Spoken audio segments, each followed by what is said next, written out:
Yo, what's up?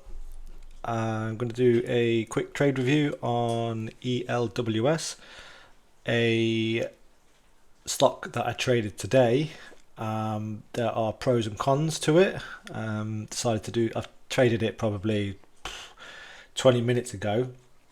So going to do this trade review whilst it is fresh in my mind. So first of all, looking at the daily chart, we can see that it was a recent reverse split.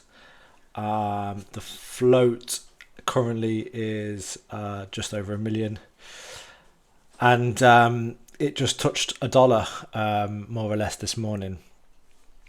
So ticking quite a few boxes.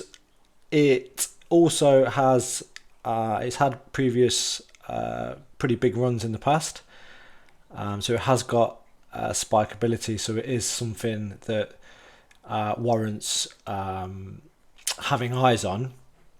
The only kind of small drawback I would say from the daily chart is since doing the split, it has been over 10 days, which means that it's regained NASDAQ compliance.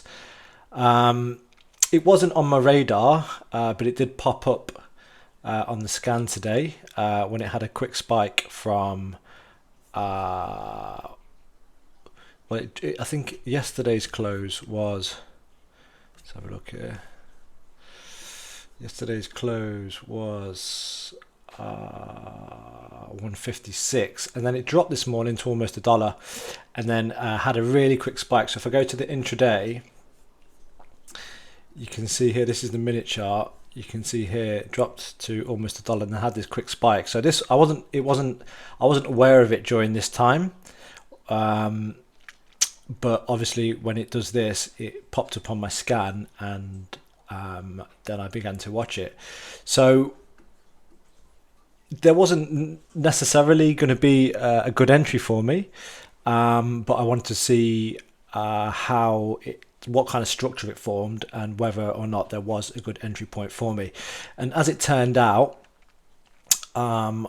it formed this sort of descending triangle / wedge, which is something that I do I sometimes play. It's not my favorite setup, but when it sets, it kind of, how long did it take? 10:30.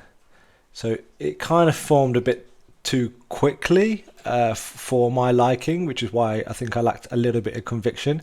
But given that we had yesterday's runner, GNLN, which was a split.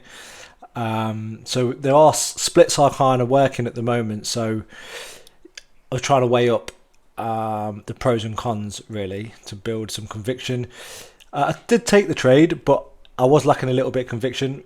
Like I say, because the wedge formed so quickly, I'd have rather it over a long period of time. But I liked the clean volume washout here, which is something that I look for or I consider to be a necessity when trading a intraday wedge.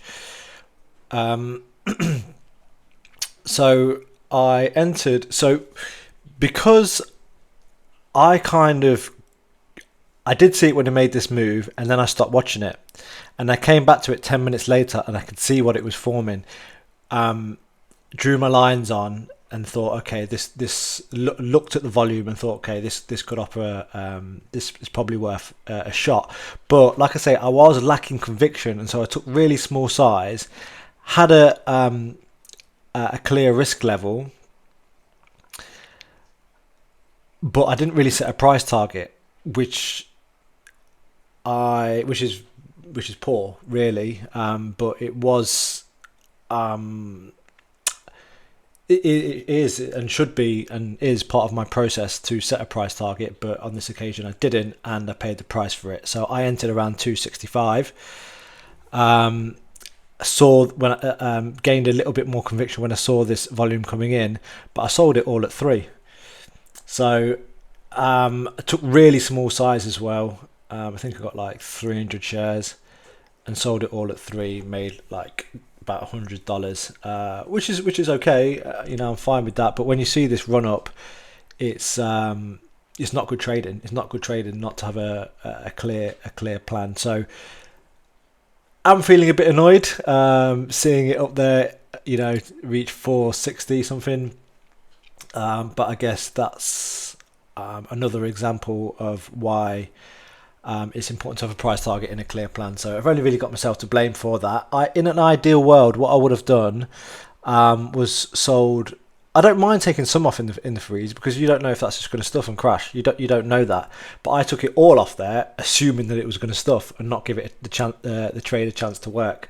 So in an ideal world, I probably would have took more size for one, and took a third off somewhere in the threes, and then left the 2/3 of it to run.